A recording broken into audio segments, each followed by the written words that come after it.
Bonjour à tous, on se retrouve pour une nouvelle vidéo. Ça fait longtemps que j'en ai pas tourné sur cette chaîne, ça fait longtemps. La caméra, il y avait de la poussière dessus, j'ai dû la dépoussiérer, ça date de fou. C'est un plaisir de vous retrouver aujourd'hui. Et aujourd'hui, je vais vous annoncer le projet le plus fou, le plus zinzin que j'ai pu prévoir dans ma vie. Je pars vivre au Japon. Donc voilà, dans cette vidéo, on va revenir sur tous les détails, pourquoi je pars là-bas, qu'est-ce qui m'a donné envie de partir comme ça, aussi longtemps comme ça, sur un coup de tête. Pas vraiment sur un coup de tête, mais c'est un peu tombé sur... Je vais vous expliquer un peu tout ça, ce qui va se passer sur cette chaîne-là, ce que je compte faire là-bas, le contenu que je compte faire une fois sur place, est-ce que je vais faire des vidéos sur TikTok, est-ce que je vais tout vous expliquer dans cette vidéo. Déjà, merci pour le soutien que vous m'avez apporté depuis le début de cette aventure. Ça fait déjà 3 mois que j'ai créé cette chaîne et en quelques mois, on a dépassé le stade des 1000 abonnés, machin, etc. C'est vraiment lourd, c'est vraiment un soutien énorme que vous m'apportez. Merci pour tout ça et moi, je vais essayer de vous rendre le maximum une fois que je serai sur place. C'est la raison pour laquelle j'ai créé cette chaîne YouTube à la base. C'est vraiment, j'avais ce projet-là en tête. Je savais que j'allais partir en janvier et donc je me suis dit, vas-y, petit à petit,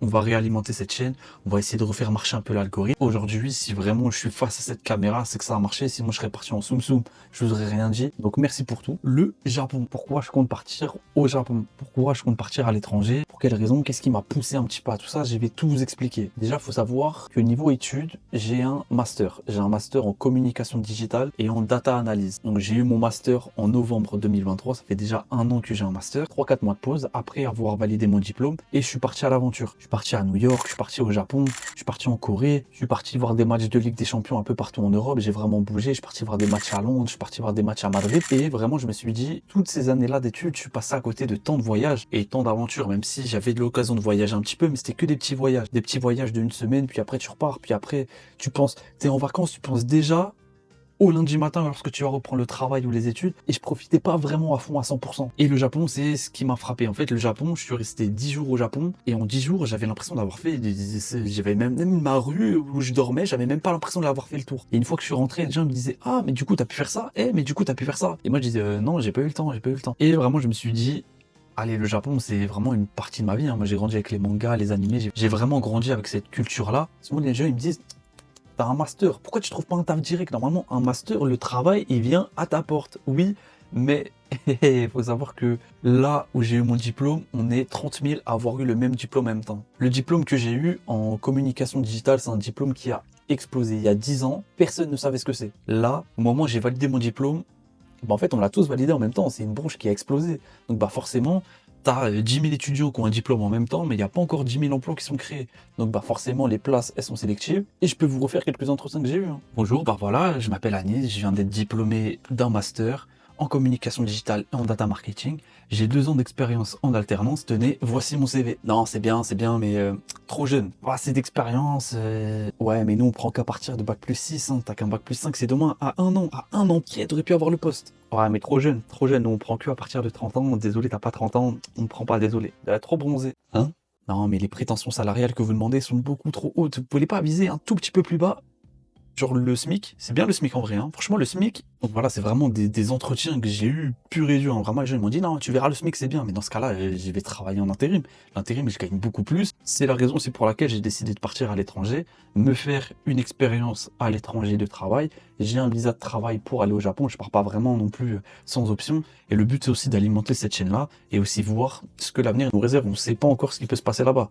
Donc je pars au Japon avec un PVT. J'ai fait une vidéo en septembre où justement je traitais en détail comment avoir son PVT pour le Japon. Pour ceux qui n'ont pas suivi, la vidéo est disponible juste ici ou ici, je sais pas, YouTube des fois il change. En tout cas la vidéo est disponible juste en haut. Pour le PVT, pour ceux qui ne savent pas c'est quoi, c'est un visa vacances travail qui te permet et de partir à l'étranger et qui te donne la possibilité de trouver un petit boulot sur place si jamais tu as besoin de dépanner. C'est un visa qui est valable 1 an, donc il y a plusieurs pays. Moi franchement au début, j'ai hésité.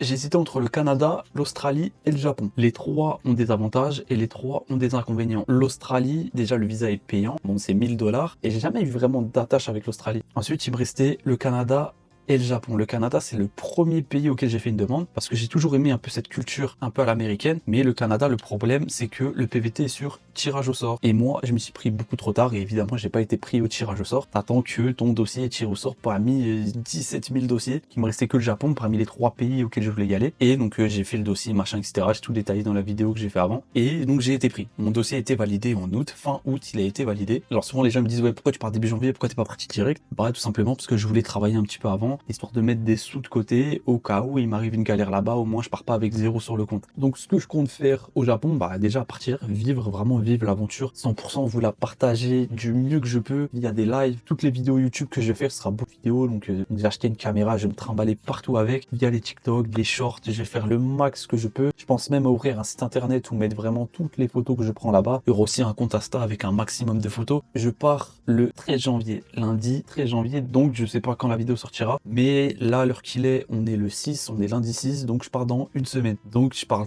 pile dans une semaine là, je me dis, je suis dans ma chambre, d'ailleurs c'est la dernière vidéo que je tourne dans ma chambre, dans une semaine, je suis à l'autre bout de la planète dans un endroit que je ne connais pas. Je vais atterrir à Osaka, je pense que je vais rester 3-4 mois à Osaka, parce que bah il y a Kyoto, Kobe, Nara, etc. C'est vraiment au centre du Japon, donc il y a plein de trucs à faire. Et après je vais bouger, je pense que je vais aller dans le sud, l'été, hein, tant qu'à faire. On va vraiment essayer de profiter de l'été au maximum. Après je pense que je vais aller dans le nord avant l'hiver, donc sur l'île d'Hokkaido, donc vers Sapporo, parce que bon j'ai vu les températures au mois de décembre, ça là-bas j'ai vu des blocs de neige, il faisait moins 40, on se rescrit en Sibérie. Donc ça je pense j'irai, je pense août-septembre, voire octobre, je sais pas combien de temps je resterai là-bas, mais au moins pour voir un maximum de choses là-bas, et après je descendrai sur Tokyo avant de finaliser mon voyage. Ça fera des visites de musées, ça franchement ça visitera je pense tous les recoins de la ville. Je pense que je vais vous filmer tous les coins de la ville. La ville, vous allez la connaître mieux que votre ville actuelle, tellement je vais la filmer. Franchement j'ai hâte de fou de prendre ma caméra, parce qu'avant je partais en voyage, mais j'avais pas cette optique là derrière de réutiliser les images. Donc je prenais beaucoup de photos pour la famille, pour mes amis une fois que je rentrais, mais il n'y avait pas vraiment cet aspect là de partage